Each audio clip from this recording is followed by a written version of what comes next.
Hi! Hello, mabuhay! It's me again, your star vlogger, and welcome back to my channel, Joyous Star Vlog, your all-out performer. At kung bago ka lang sa channel na to, mag-subscribe po natin, hit mo ang notification bell para back! And today's video, guys, gagawa na naman tayo ng panibagong video. At ito nga ay isa na namang luto-lutuan sa balay! And syempre guys, tuturuan ko ulit kayo magluto na isa na namang recipe na talagang gustong-gusto ko guys. At syempre, gamit na naman ang chicken wings at walang iba kundi ang recipe na oops! Pero bago ko i-reveal ko anong recipe yan, papasok muna ang pinakabongga at pinaka-cute na intro!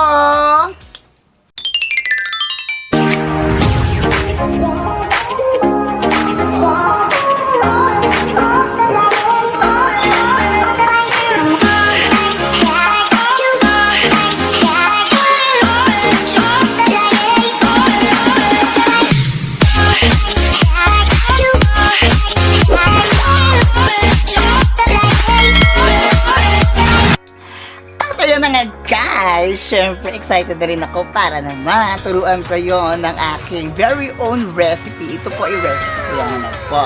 And syempre ang ating recipe at lulutuin ngayong umaga ay walang iba kundi ang chicken pastel. Yan! So syempre guys, tuturuan ko kayo kung paano yung procedure magluto ng chicken pastel at kung ano yung mga ingredients na ilalagay natin dito. Kaya guys, samahan nyo na ako sa aming napakalawak na dirty kitchen sa labas at doon tayo magluluto ng chicken pastel. Let's go guys! Ready na ba kayo? Ready na rin ako! Come on! And ayun na nga guys, ito na nga tayo sa ating dirty kitchen sa labas. Kaya naman, ipapakita ko sa inyo yung mga ingredients natin ng ating chicken pastel. Kaya ito na guys, silipin natin yung mga ingredients.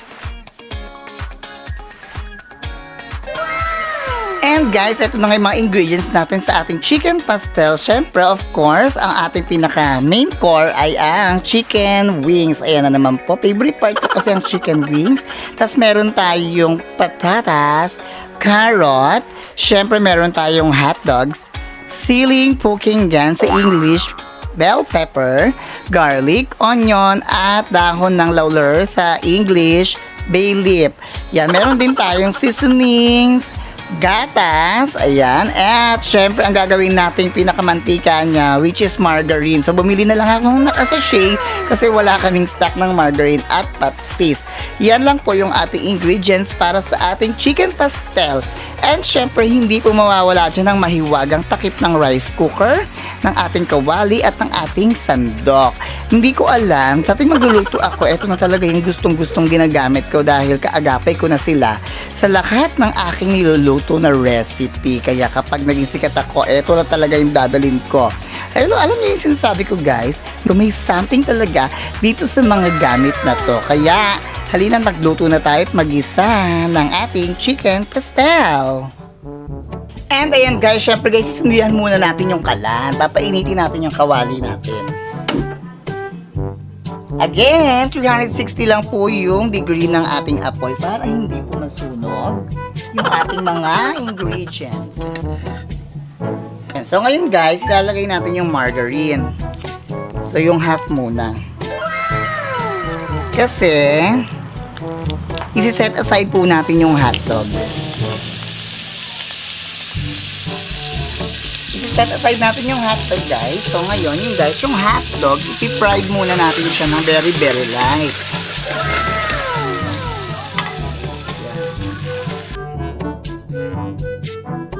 So ayan guys, luto na po yung ating hotdog at i-set aside muna natin siya.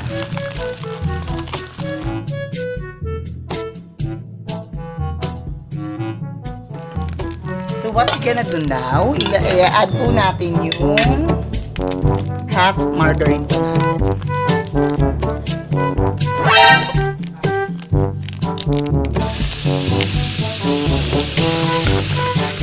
Yan.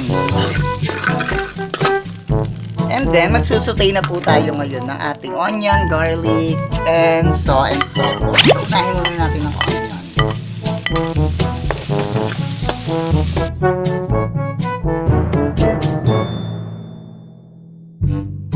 Next next guys is the garlic.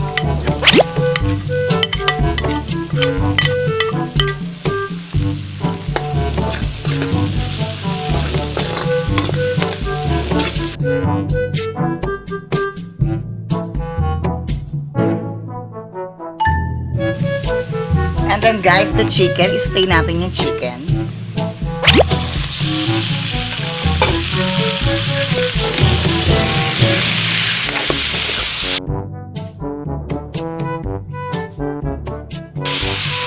Guys, lalagyan natin siya ngayon ng patis.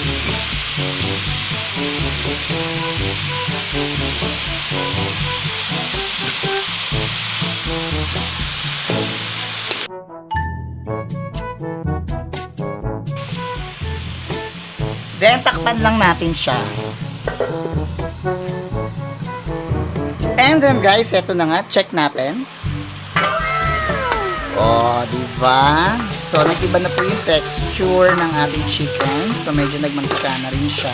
At nasutay na siya. So, kumapit na yung margarine dito sa ating chicken. And, syempre, ilalagay na natin dyan yung ating dahon ng laurel para pagpabango. At ayan guys, meron din tayong optional nilalagay dito, yung ating pinya na ingredients. Pero yun optional lang naman kasi ako ayoko ng pinya kasi maasim. Ayan, so ilalagay na natin ngayon guys yung carrot at yung ating patatas.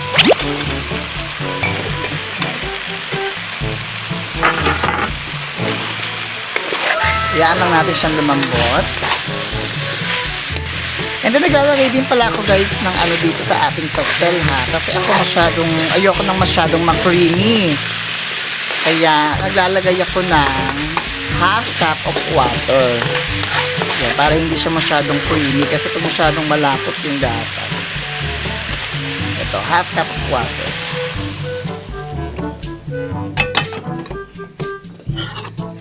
Yan. Ito yung recipe ko lang naman. So ngayon, tatakpan ulit natin siya. Hayaan lang natin siyang kumulo guys. Kumulo ng kumulo hanggang sa lumambot yung ating potato at saka carrot. At ayan na nga guys, tignan natin kung medyo lumambot na yung ating patatas at carrot. Ayan. So ang bango-bango dahil sa dahon ng bay leaf. Lalong babango yan kapag nilagay na natin yung siling cooking gas. O sa English yung bell pepper. So ito na nga guys, lalagay na natin siya. Diba?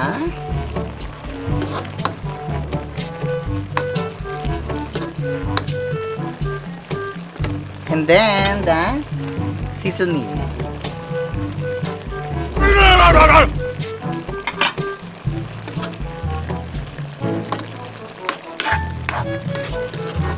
Ganyan lang po.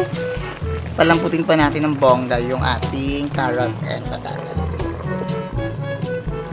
At ito na nga guys, tignan na natin kung malambot na yung ating patatas at carrot. Ang bango-bango dahil dun sa bell pepper at saka dun sa ating bay leaf. So malambot na siya. Oh. Then ilalagay na natin guys yung ating milk. Kailangan kumulo din kasi yung milk para maluto yung pinakagatas natin. Yan.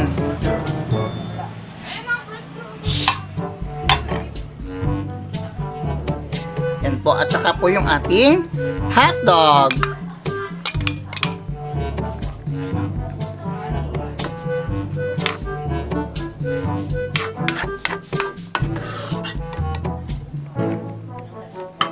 Hintayin lang po natin siyang kumulo. And then, after that, pag naluto na yung pinakagatas natin, ready to eat na siya. Yan lang po yung pagluluto ng chicken pastel.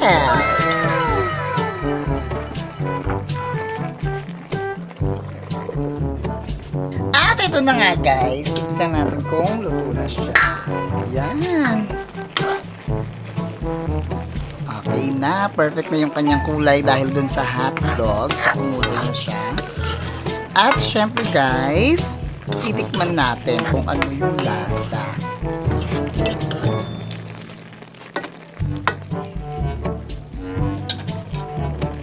Check natin ha.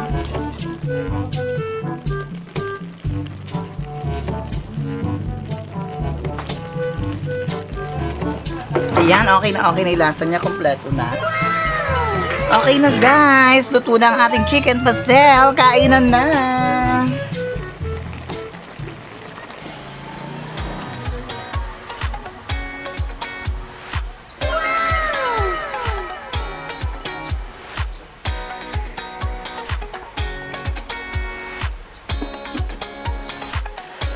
And there we have it guys. Ayun na nga at nakatapos na tayo magluto ng ating chicken pastel. And I'm sure nasarapan kayo sa ating chicken pastel. And syempre magpapasalamat na ako sa lahat po ng ating mga sumusubaybay sa aking luto-lutuan sa balay. I hope bago na naman kayong natutunan at sana nasarapan kayo sa ating recipe today. Napakasimple lang po niyan. Pwede rin po kayong mag-comment below dyan sa ating comment box sa baba kung ano pa po yung mga recipe na gusto nyo pang aking luto dito sa balay. So, tuwing day off ko po nagluluto ako dito sa atin sa bahay.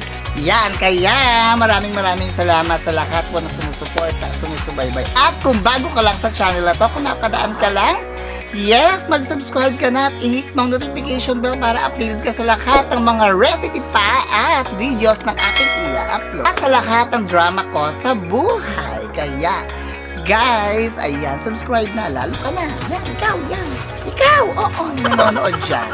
Kaya mag-subscribe ka na at i-hit mong notification bell. Hanggang sa muli, guys, magpapaalam na ako sa inyo. At mag-i-end na ulit ang video na to. Kaya naman, once again, this is your star vlogger, your all-out performer, Jolly Star Vlog, saying bye for today. See you next vlog.